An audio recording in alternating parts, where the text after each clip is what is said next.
Don't remember. Yeah, I think it was sort of the back end of February. I got a notification of it the other day, and I was just like, oh, Yeah, it's weird, isn't it? All these reminders popping up. it's Kind this. of bittersweet. Yeah, exactly. Yeah, I've just had a whole weekend of like our last shows before lockdown, and also like the last trip I had before we were like, confined to the UK or whatever, unless you wanted to go for some sort of like influencer trip to Dubai.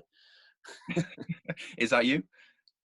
No, well, Oh on many levels, no. So, no, I follow you, and I follow you on social media, and I've seen that you've been having some nice holidays like Malum, and yeah, well, I mean, we've always had like a love affair with Yorkshire anyway. Me and my partner were supposed to be getting married.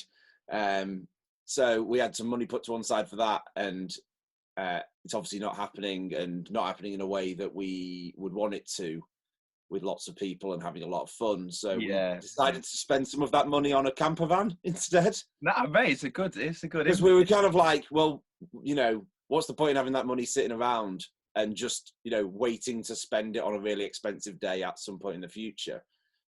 Let's have some fun now. And we were always like, worst case scenario, we can sell the camper van if we need it to have a wedding further down the line. Yeah, exactly. So we just went exploring and spent loads of time in like the North Yorks moors, and up in Malum and on the East Coast, like discovering like little fishing coves and stuff like that you'd never really like spend a lot of time in, Mhm.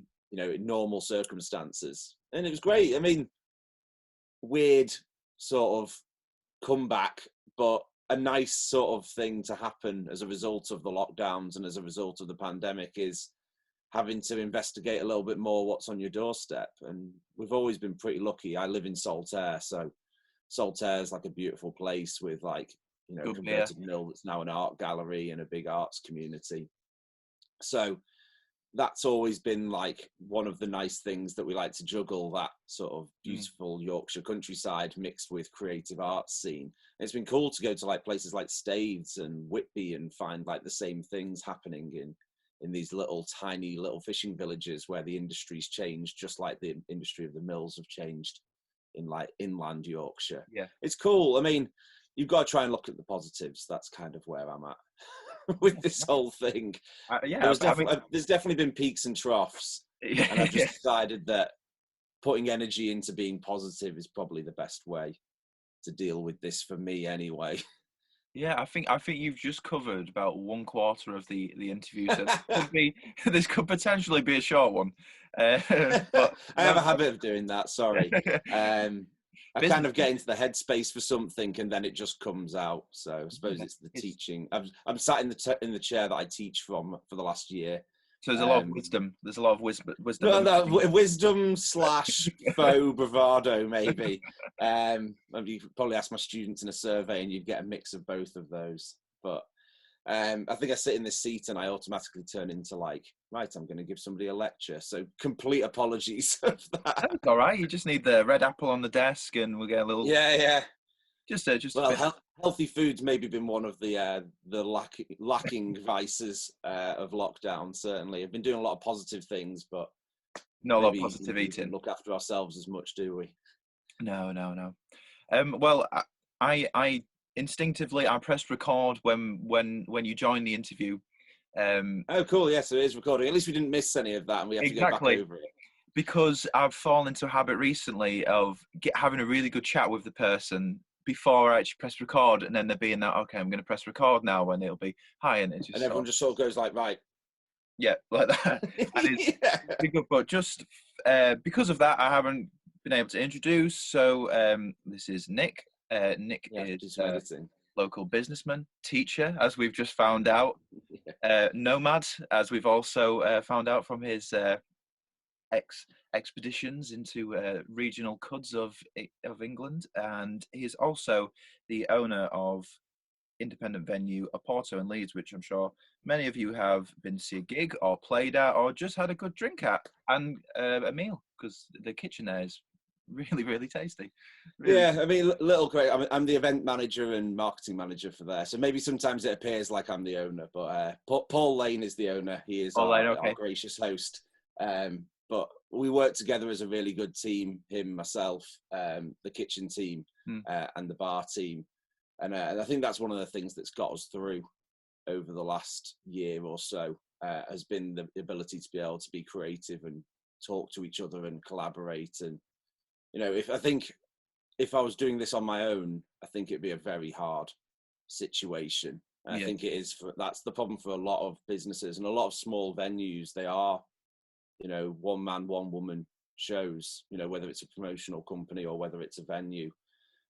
And you don't really have anybody to confide in or, you know, pick up the slack Yeah. when you're having a bit of a bad day or a bad week. And as a result of that, I think that's where people have suffered the most. And I'm not saying that I've not had down days, weeks even. I certainly did. That first few months of the first lockdown sort of spent languishing in hopelessness. It's just like, I want to do something, but I literally have no power to do anything at the moment. And, you know, feeling very impotent within the industry in terms of not being big enough to like start a campaign in terms of our size of venue, but wanting to do something. So I think having the team around us, and then the other amazing thing around this time has been having groups like the Music Venues Trust. And behind the Music Venues Trust, the Music Venues Alliance, which is sort of a group of venue owners and operators who basically chat and swap best practice and come up with ideas, led by a very good team of proactive people who then were able to pull campaigns together, create things like Save Our Venues, be part of things like, you know, Light It in Red, things drawing attention to the plight of people in the industry, not just venues, but freelance people and, you know, the forgotten people who are, you know, the sound engineers who haven't been able to like get any funding and things like that because of their self-employed status. So it's been great to be able to be part of the bigger picture with them. And that's the other great thing, I suppose, that's come out of this lockdown, has been this sort of air of collaboration and nice supporting each other, which has happened in other industries. But I think in music and the creative arts, it's been one of the real sort of like great stories to come out of this. All these independent venues, which by their nature sort of exist in isolation, finally talking to each other in a way that means that they can come out of this stronger, you know, as long as they survive with the continued support. Well, it's been good to see actually a community sort of rally around each other, because it's shown me that it's not just a business. I mean, obviously it needs to be a business to rely and support itself, but you get in different venues, like you said, just supporting each other and giving each other advice. And you've also got the venues and the business owners supporting the forgotten people of the industry, like your sound engineers, like the people who are working on tours. It's been really refreshing to see as an industry how we have adapted and actually looked after each other, because in many ways we've almost been forgotten by the bigger institution with small handouts, which really, you know, aren't enough to survive on. So I think that's a big sentiment to the people who are working in this industry at the moment, and how we've adapted and rallied around each other. Yeah, absolutely. And it's definitely made me proud to be part of something. I think obviously when you get closed down as a non-essential business, there's probably a little bit of a kick in the ribs there as well, isn't there? But obviously we accept that what needs to be done needs to be done. I'm not going to start saying that, you know, we need to risk people's health in order just to be able to have live music in person. But there is an element there of, you know, wanting to do something, and the ability to be able to do something for each other has been kind of like the nice thing. So Save Our Venues was about streaming and, you know, allowing musicians to still use our platform just through social media, which I think for people starting out is very powerful, because the thing that's been lost for me over the last year has been that sort of first step that musicians take, either after they've written some new music or if they're just starting out. If you're an established musician at the moment, you know, if you're Lewis Capaldi or something, you can do a live stream and 20,000 people will buy a ticket and you'll make some money, and, you know, your business keeps ticking over. It's not quite the same as doing an arena tour, but you're also doing millions on Spotify every single day. So you're not too worried. If you're just starting out, you don't have any of those support structures through management labels, streaming and things like that. You need to go out, play some gigs, get paid some 50 quid support fees, find some new fans, sell a bit of merch. And all of that's lost if you don't have that contact with, you know, new fans, I suppose, through either playing supports and picking up fans through playing with other artists, or just playing, you know, showcases, open spots at venues, things like that. So I think by trying to give our platform to people, same as other venues, we've attempted to bridge that gap a little bit. Save Our Venues was the first step of it, and now what we've created with Oporto TV is hopefully a bit of a bigger platform to do that. And it's kind of funny to see like videos on YouTube that we've recorded getting way more views than people we could even fit in the venue. That's kind of like a nice thing that's come out of it. It's like, you know, like hundreds of people have watched this on Facebook and hundreds of people have watched this on YouTube. Whereas if, you know, even in a full capacity venue, we could have crammed maybe 120 people in there. I mean, maybe you could take this as sort of how as a business it has adapted, because I'm sure when we come out of this and we're in a position where we can do live music, you've now got this whole other skill set of being able to utilize sort of the necessary evil, which is social media, and yeah. and you know, combining the two to you know, help artists even more and help your business grow even more and make this community even larger than it is. Yeah, and I think that's been the real telltale sign over the last year is some businesses and some artists, through circumstances, I'm sure, have been able to adapt and do something which has then caused, you know, hopefully some ripples that will go out into the future. Places like the Broodnell Social Club doing their interview series, you know, allowing people to find out about parts of the industry which they wouldn't normally, you know, hear about, you know, having like, you know, discussions between people who are influential either in the music industry or people who work in the industry who could potentially be their employers at some point in the future. Being able to watch something on their YouTube channel and be like, oh, this is kind of like a lecture, but without having to pay thousands of pounds a year. And it's in something which I'm specifically interested in, hosted by somebody who I literally could work with if I aligned myself properly. Yeah.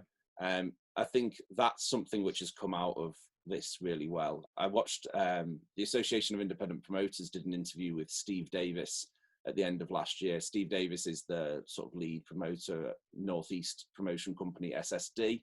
And they were the people who put on the Virgin Money Unity Arena over last summer. So the only gigs in the world, pretty much.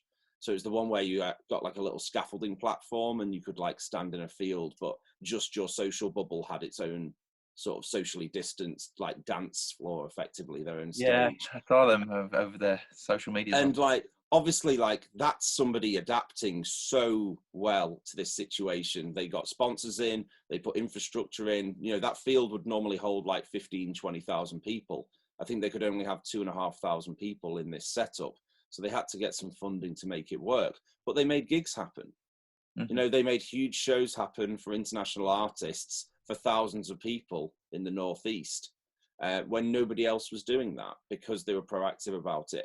And then, you know, even if you couldn't go to those shows, this person who normally is so busy that they wouldn't give, you know, they wouldn't even be able to give 5 minutes to somebody asking questions. Steve sat down for like 90 minutes and had a chat with like John Ostrom from the Association of Independent Promoters. And if you're starting out as a promoter, or if you're a musician and you want to know what promoters are thinking about, or if you're a student, that's like an incredible asset. You just wouldn't get that normally. That's somebody at the very top of their game who's normally incredibly busy talking about being the most proactive and creative person in the world at that time for free on Facebook. And like, I mean, there's these weird things that keep coming out of lockdown, but I think those are the examples of people doing something they wouldn't normally be able to do, that they've been emboldened to do by the situation and by that need to still give and be positive and try and inspire the next generation of people. And that's what we're trying to do in our own little way. Yeah, Leeds that's well, exactly you know, what by you're putting doing. together some nice live streams and some nice videos and things like that, creating a platform that people can still break new music on. Yeah. If you've got a single campaign, you can't go on a tour at the moment.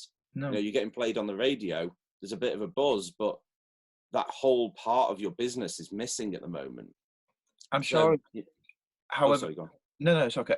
However great it is doing what you're doing, promoting live music in your own way, it's going to be even more special though when people can actually come back into Oporto and experience it firsthand. And I just want to ask you, what do you think it is that makes Oporto such a special venue to play? Because, you know, just for example, you mentioned Lewis Capaldi there, who's now blown up in massive proportion, but you know, he was playing the Oporto at one point. If I'm right. Yeah, only a few years ago as well. It seems weird, especially considering the last year feels like it almost didn't happen. I suppose it feels like it was even like nearer time. So what makes it so and then special playing there? What's that? Sorry. What makes it so special to play a Oporto? What is it that I makes it think. so I great? mean, I think to a certain extent, it's special in many ways, and it's not special in some ways. There are venues like this all over the country. They're small. They're cheap to hire. They provide, the basics that somebody who has talent needs. A stage, a space, a listening audience. The infrastructure. There has to be some level of technology that actually works. There's definitely some venues out there that maybe aren't even as up to scratch as we are. But there is definitely like a willingness to do that. I think when we're talking about, businesses, Oporto exists as a business. We've never been funded for anything in our lives. Oporto's existed. It'll be our 25th birthday this year. I've not been there since the beginning, but as a venue and as a bar, it's existed for almost 25 years. And that's all been paid for by entrepreneurship, by the bar, by ticket sales, by food sales, and by like the work that goes on behind the scenes. And that doesn't always make profit. Putting on a show loses money quite a lot of the times. You invest in something, it doesn't always pay off.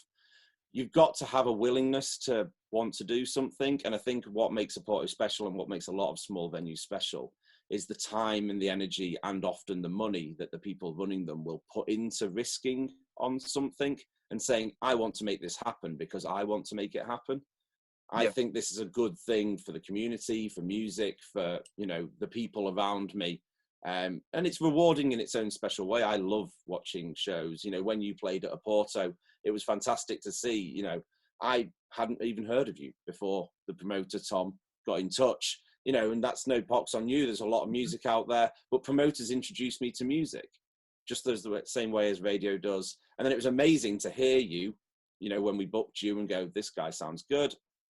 And then see the ticket sales climbing and then see a show be packed out and people singing along and having a great time. That's incredibly rewarding.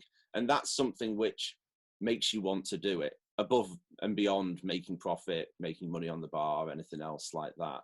And I think that's what makes these small spaces special. They're full of music lovers and they're full of people who want to make something happen in spite of maybe other restrictions, in spite of it not being a popular genre, or in spite of it not being profitable, or people will put on a club night, or they will put on a genre of music just because they believe in it.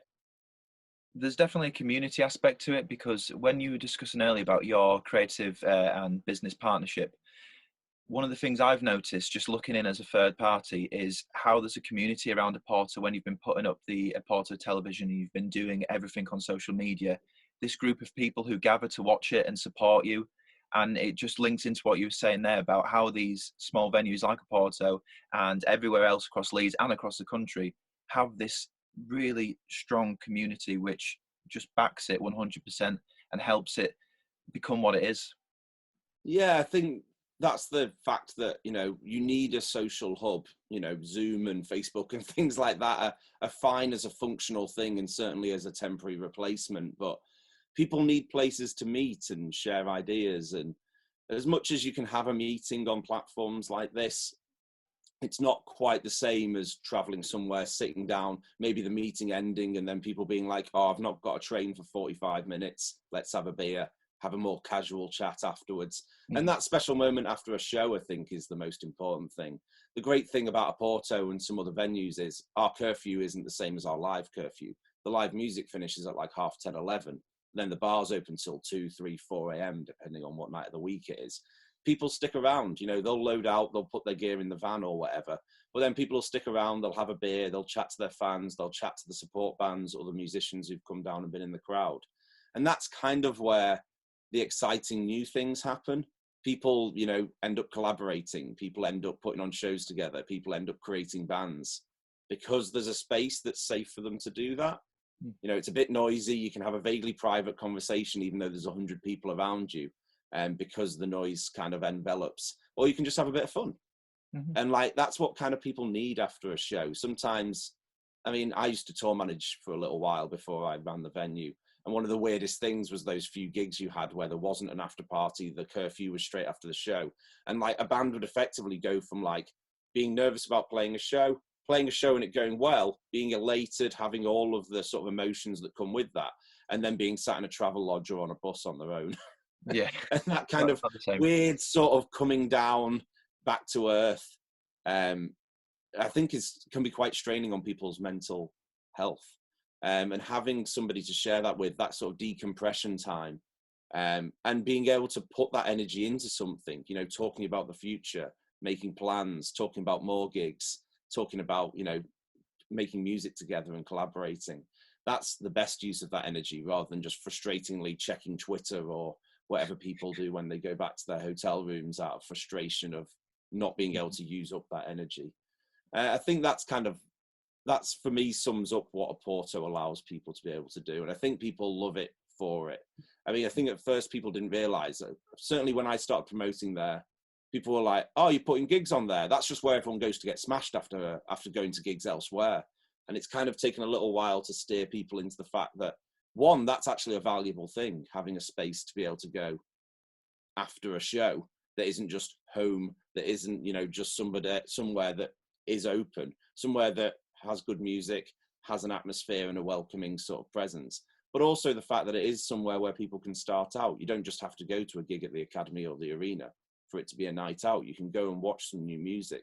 You can discover something. And yeah, like yourself, like Lewis Capaldi, like, you know, people like the Japanese House, they've had to play their first shows somewhere. So giving somewhere for people to do that in Leeds means that those artists have an affinity with Leeds. The great thing with Lewis Capaldi was that he remembered the bar, remembered the venue. And after he played supporting Ed Sheeran at Roundhay Park, he came back to Oporto again and had his after party there, because, you know, it was kind of nice for him to be like, I've just played to 80,000 people in Roundhay Park in Leeds. But the first time I played here, only a couple of years ago, I played this bar. And it's great that this bar is still here, giving that opportunity to more people in the future. Also, it serves Guinness and it's open till 4 a.m. So, you know, he was also pretty happy about that. Yeah. I mean, what's also evident is about that when you walk into Oporto, it has such a personality to it.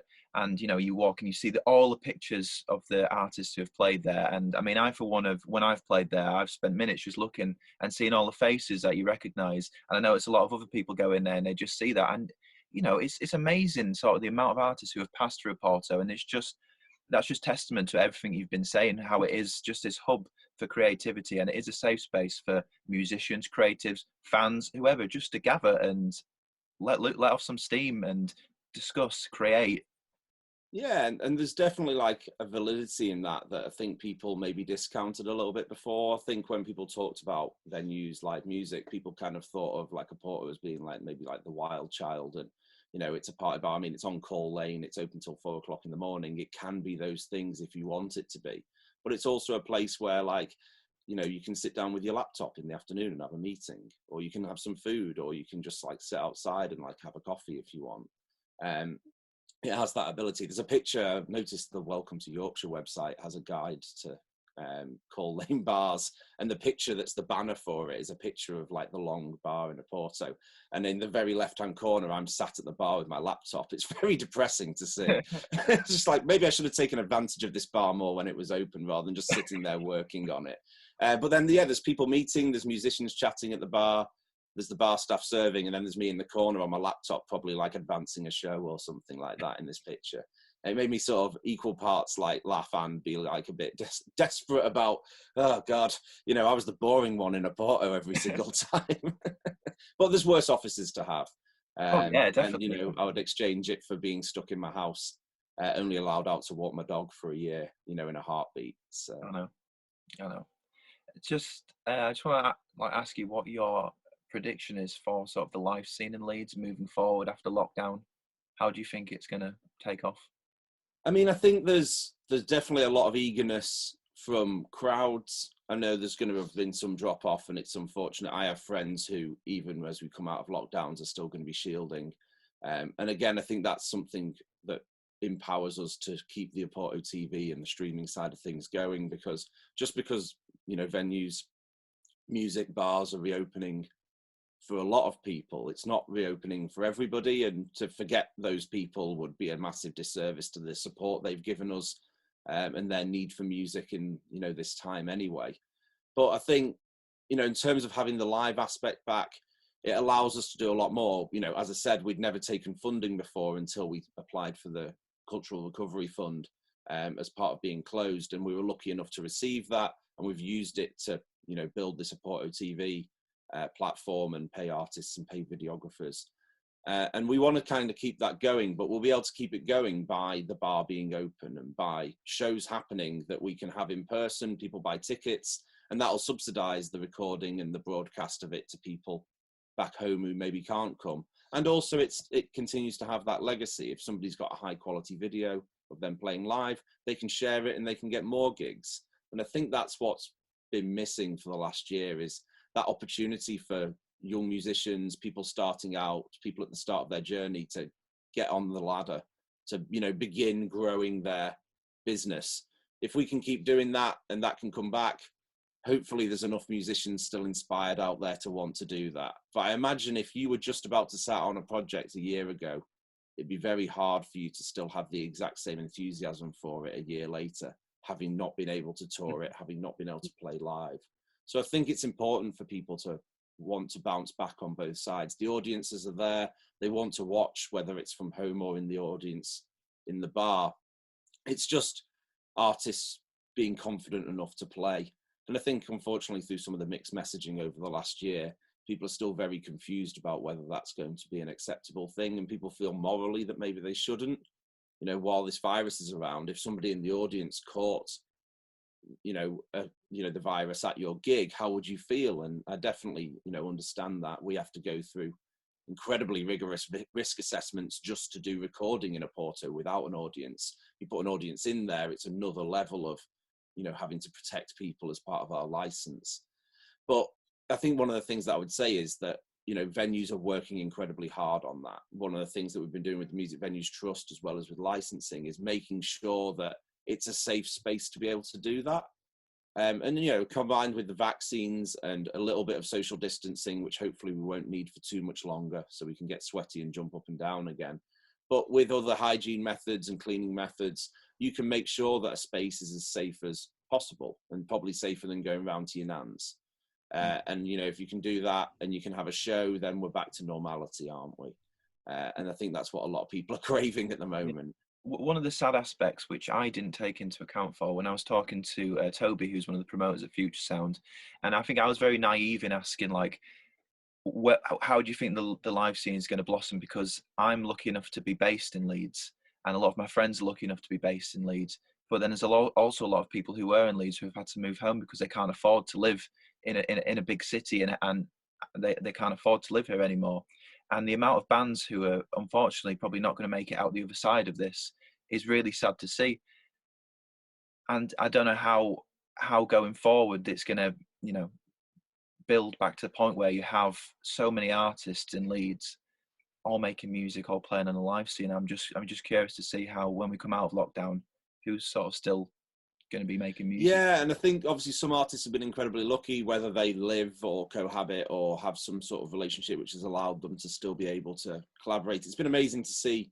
I think one of my favorite things has been seeing people like Sunflower Thieves, them collaborating over Zoom with other artists, doing writing sessions and things like that. And even though they've lived in separate cities for pretty much the last year, the two main songwriters in that group, they've been able to still make stuff happen and create new music and release singles and collaborate with other artists as well. But not everybody's been that lucky, I don't think. Not everybody shares a house with a basement that they can rehearse in. If you do, then you're very lucky. And that's one of the great things about Leeds, is having places like Hyde Park where you buy a house and effectively you get a basement. You buy a house or you rent a house and you get a basement included in it that can be your studio, it can be your rehearsal room, it can be where you have house parties when they're legal. And Leeds is fantastic for that. But I think hopefully stuff will start coming back. I think it's going to take that little bit longer. There's going to be a lag, especially because of the way that the student terms work. Universities are opening up again at the moment, but a lot of people are just going to stay home if their lectures are at home. It almost feels like there's not much point coming back to Leeds just to have your assignment hand-ins, which should probably be better doing at home. Some people will. I know some of my students have come back at Leeds Conservatoire, and it's great to see a bit of vibrancy around that building again. I went in once during the first lockdown just to pick up some equipment, and it was weird being in a building where there's normally 1,000 creative musicians and practitioners, and there'd be nobody in there, and just arrows on the floor passive aggressively telling you there's a one-way system now. Really kind of took away the fact that it's not actually that nice a building. Some of the venues are great in there, but it's an awful building in terms of its like atmosphere. You take the people out of it and the building is nothing Is this effectively. at the And College that's of the Music same or with the venues. That's university? the same with the college. Is this at the Sorry. is this at the College of Music or the university? Yeah, Leeds Conservatoire, ex Leeds College of Yeah, Music. It's kind of one of those places that without the musicians and without the people in it, it just really felt awful. Not even that like ghost town, slightly spooky thing. It kind of had this double edge of being like sad and brutal, and it really took the energy out of me being there. I was like, I'm glad I don't have to come in here every day whilst it's empty. I actually quite enjoy teaching from home. It certainly has its perks. But I think there's this element that people need to be able to come out the other side of that. Maybe that'll happen in the summer. People will be able to do things outdoors because yeah, that's safer. Music will happen outdoors. People can meet outdoors. Hopefully some festivals will happen. And live music will start returning in its sort of infancy over the summer. There's less gigs in venues over the summer anyway. But I think as soon as like the Euro football championships happen, everyone will almost forget. That almost coincides with the end of lockdown. From like the timings that we've been given. So I think maybe we have a really good summer, then September happens, the students come back to the city, and then hopefully, I think that's the moment that people are thinking it'll snap back into place. Everyone will have been vaccinated who can be vaccinated. Students will come back to the cities. The summer holidays will be over, and hopefully we'll have some pleasant memories blocking out the last year. And I can tell you now, our diary between September and December is pretty full. yeah, Combination of reschedules and people wanting to start new projects and start new tours. There are so many shows scheduled for that autumn period already at the moment. It's 6 months off.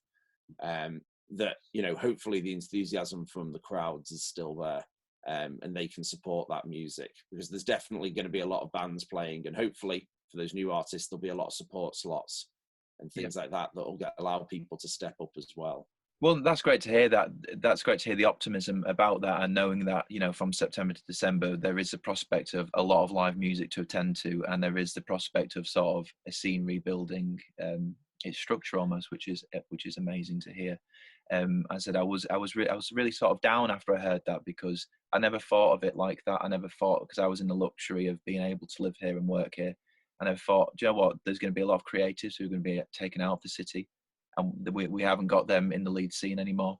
But it'll be nice to know, hopefully September comes round, students come round, with students comes DIY bands, comes a love of an independent music scene. So like I said, fingers crossed. I think the important thing is the visibility of it. I think when things start happening and people start seeing that those things are happening and it's safe, and there's not like some sort of crazed outbreak, 2 weeks after the fact that gigs come back, which there wasn't the last time when we did socially distant shows, but hospitality and the live sector maybe got scapegoated a little bit for what was happening elsewhere.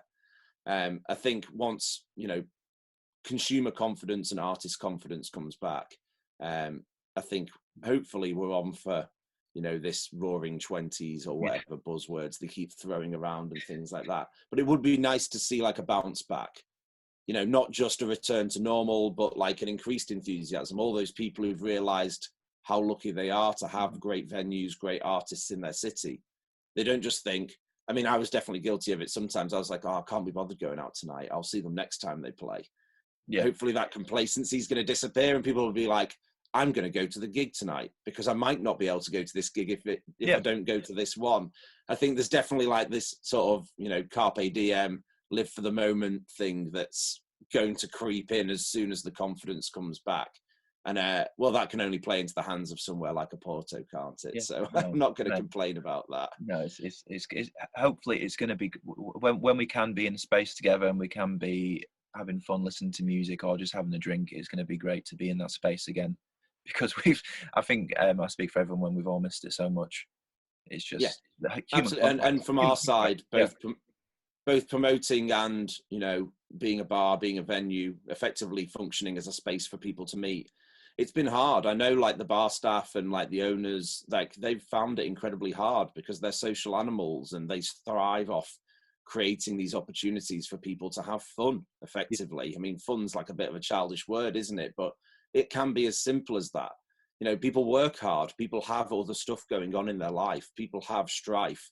And sometimes it's nice to just meet your mates or just go out for a beer Yeah. and just not think about that.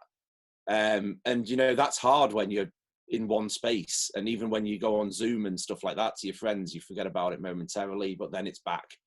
And then it's like, right, okay, I'm back in my house. And, being able to go somewhere and remove yourself from that situation, whether that's, because you need to do that or just because you want to do that. I think that's something which Leeds has always been very blessed with. There's an incredible hospitality scene and there's an incredible live music scene that's there waiting to basically be somebody's support network if they want it, or just be there so that you can take advantage of it and have fun. It's the reason I'm not from Leeds. I moved to Leeds and I moved to here because it's an amazing city and because, it drew me in. I was reading an article yesterday about Gang of Four. It's like I think it's the 40th anniversary of Entertainment coming out. And Andy Gill died sadly last year. And his widow, with some of the work that he's done, has put together a compilation of people that were inspired by that band. And it's great to see like Damien Hirst has created the artwork for that album's reissue. And he did that because he was inspired by Gang of Four and he came to university in Leeds because he loved Gang of Four. And that kind of says the whole story for me. That's like an artist who's been influential to like generations of people and has changed modern art. And part of his journey was inspired by a band from Leeds, and he moved to Leeds because that band existed in this space. And almost, yes, there was a good arts university here, and yes, that helps. But I was exactly the same. If there's a good excuse to move somewhere, it's music for me. Yeah. And if that's going to inspire you on your journey, which it very much seems like it has for him, he's still working with that band further down the line. That's something which we can all aspire to, I think. If you can create a space or create some music that inspires somebody to do something that profound, then that's all the reward you really need from putting all the effort in that we put into our parts of the music and creative industries. No, I think I think our chat today has been very insightful. I've sort of just been taken aback by your knowledge and your very obvious passion for music. Yeah, well, and it's nice that it comes across that way. no, I've just in these series of these questions, it's been a case of me just learning things and me sort of being able to, I don't want to use the word network because that means like I'm sort of getting some out of it, but have been able to talk to everyone in different aspects of the creative scene in Leeds. It's been so insightful for me because I've only ever just seen this from an artist's perspective, turning up to a venue, doing some self-promotion, having a drink after, then leaving. And I'm getting to talk to the promoters, I'm getting to talk to people who work at magazines, people like yourself. And it's just, it's actually mind-boggling. There's a lot of people in this Leeds scene who make it what it is. And a lot of them are very unheard and a lot of them are unseen. And it's... Yeah, I mean, I think that idea of being the people behind the scenes, I mean, I quite enjoy that. I quite enjoy being able to stand at the back of a show anonymous and just enjoy the show like the punters do, like anybody does. But, having that feeling that maybe this wouldn't have happened without some of the work that I put in to bring these elements together, to put this lineup together, to, make sure that this has happened.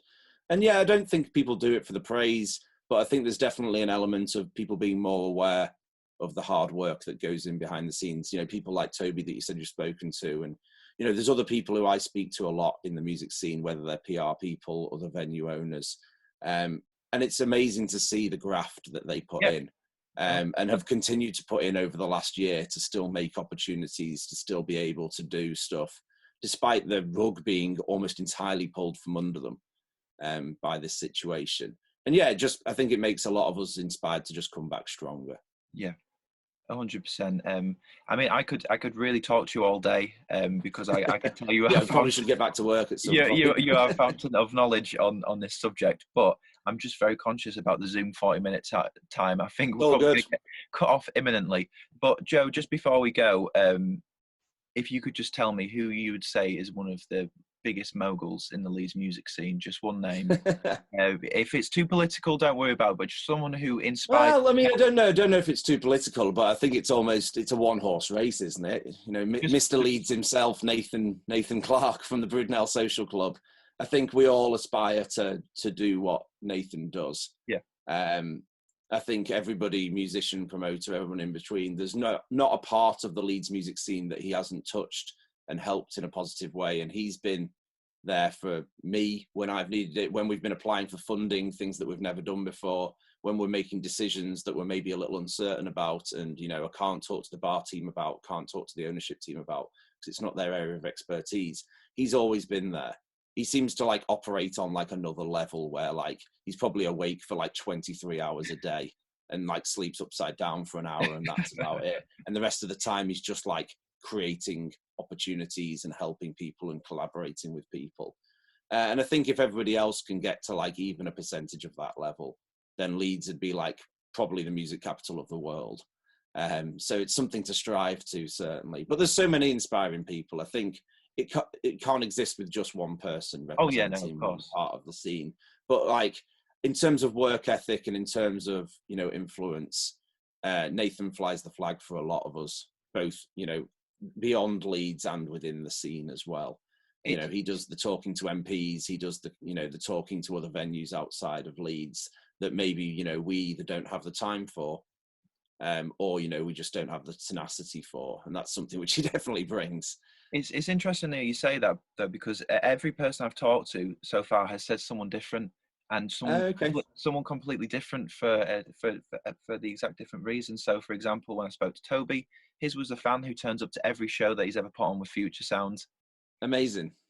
When I spoke to a producer I work with called Oliver Secunda, his was Emily Pilbeam at the radio. I'm going to feel bad about not saying Emily now. I'm seeing her later today. for everything she does in the scene, as well as promoting new music. I spoke to Meg from Nice People magazine yesterday, and hers was Whiskers at Music Leeds, and today yours was Nathan. And it is. You say it's a one-horse race, but from everyone I've spoke to, there's so many figures who are closing up on that level. And no, I completely get that. Maybe that was the wrong terminology, and Nathan probably resent me saying that as well. To be honest, but for me, in terms of people that inspired, yeah, I mean, all those people you've mentioned are incredible, and I think even like when we talk about like the fans and stuff like that, I had a memory pop up the other day. I used to work at End of the Road Festival. And one of the memories that popped up was that like Big Jeff was in the crowd. And I know he's not like Leeds mega fan, but he's almost like the UK's like #1 fan for music. And, those people who, will go above and beyond to go to a show, to support an artist, to buy some merch.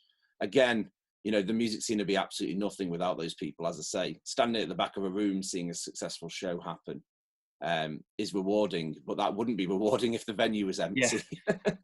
No, it's I'm